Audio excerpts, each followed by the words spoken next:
we're going to be trying something new today that I've never done before, because I have these lovely ACOTAR drawers that I painted myself. I know. I basically made the middle drawer into a little TBR card drawer. So essentially I'm going to pick out one of these cards and it's going to tell me the sort of book we're going to pick out to read. And I'm going to make a December TBR. How many times can I say TBR? And we're going to just pick one. Ooh, so exciting. So, before I drop one. Golden ticket! Which means I can pick any book I want. Nice! Wanna start. I'm going to pick 6 books just for the sake of making the video a bit longer. However, I usually read like 2 books max really during a month, so don't expect much from me. I also went to the charity shops today and I found 4 stunning new books. They're just down here because I haven't put them on the shelves yet because I have too many books and they don't fit. Okay, what do I want to read? Right now I'm reading Magnolia Park's Into the Dark, which is technically the last Magnolia Park's book, and I'm so scared to finish it, quite frankly, that I'm never going to be in that world again. Doesn't sit right with me. I've got a few thrillers. The Tenant, I know I'll enjoy. I'm like so sure I'll love it because I loved The Housemaid. I'm kind of feeling the Cruel Prince though, but a new fantasy series? Scary. And I've also heard Cruel Prince, the first book, isn't as good as the rest. And I can't be dealing with a whole like push through the first book just to get to the second. Oh my god. She's gonna say hope for the best. Damn, who is she? It's because the cover's just so pretty that I just can't help but choose it, to be honest with you. Pick number 1, we've got The Cruel Prince by Holly Black. This is a trilogy, and then there's also like spin-off books, novellas, etc. I believe this is a YA fantasy / romantasy book. I feel like this is in the same realm as ACOTAR, Powerless, Red Queen. Okay, next card. Under 400 pages. I hate a long book. That also makes my options extremely wide because a lot of my books are quite short. See, I want to read this before the Love Hypothesis, before the show comes out. But then I'm like, do I want to read a romance?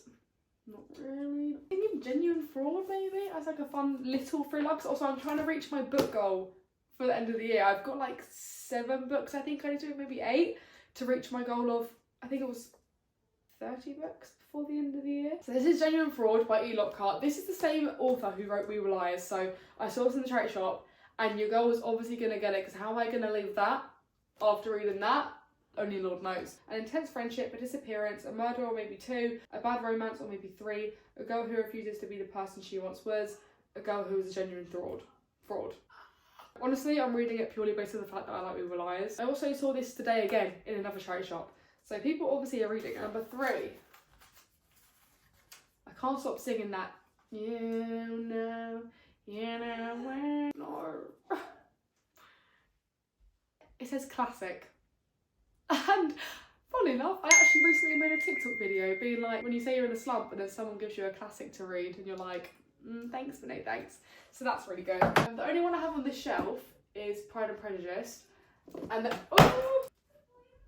well, that's not good, is it? So I've kind of said to myself, I want to read it before I watch it, because I know if I watch it, I won't enjoy the book. But the fact it's even labelled classic, I'm like, I need my fantasy, I need my magic systems. Sorry, Pride and Prejudice by Jane Austen. Should have probably mentioned that. Next one. Fuck's sake! Longest on the bookshelf. Are you having a laugh?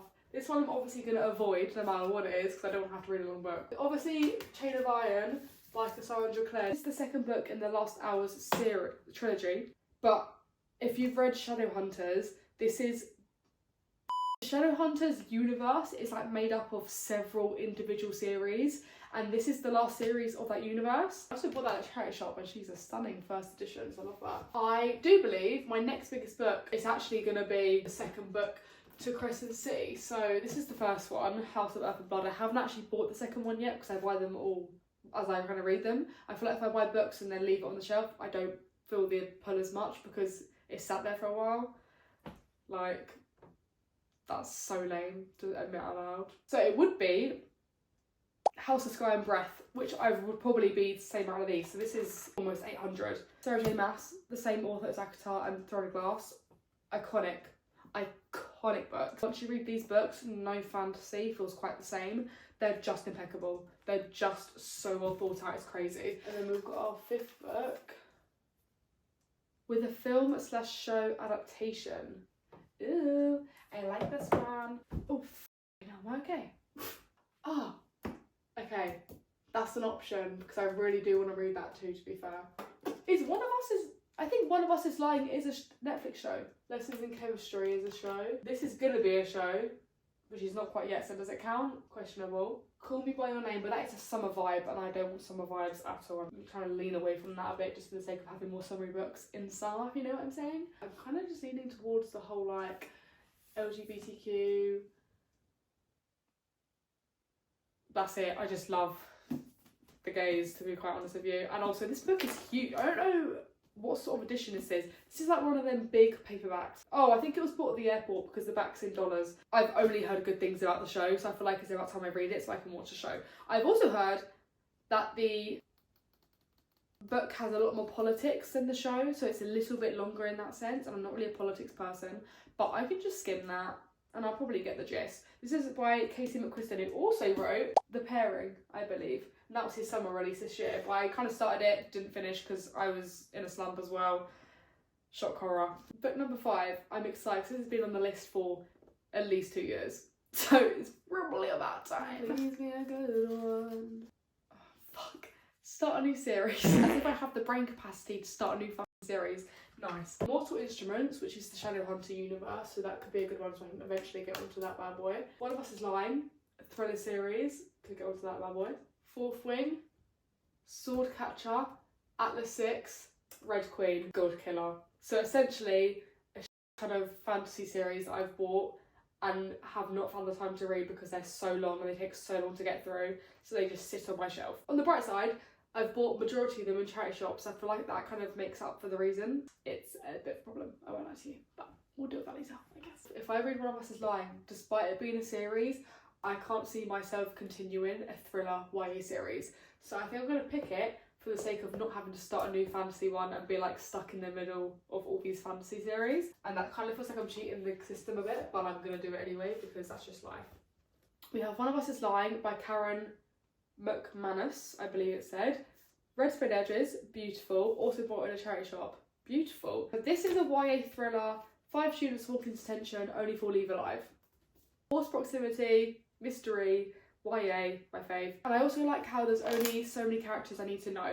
I really like a tight-knit group of like, not even found family because I assume they're not really going to be much of a family. Just a tight-knit group of people and you just switch between them. That's why I love Magnolia Parks, because you obviously have outside people who are mentioned, but you have your tight inner circle. So these are our picks for our December TBR using my TBR cards. Obviously we're missing House of Sky and Breath because I'm going to get that on my Kindle. This is quite a good choice, I believe. I'm pretty gassed with that. Just to recap, we've got One of Us is Lying by Karen McManus, Red, White and Royal Blue by 𝘔𝘰𝘬𝘪𝘢𝘭𝘴, Pride and Prejudice by Jane Austen, Genuine Fraud by E. Lockhart, and The Cruel Prince by Holly Black. There's a hair, that is disgusting. If you've read any of these books, let me know your thoughts, and also if you think I shouldn't or should read some faster than others, let me know as well. I will see you next time.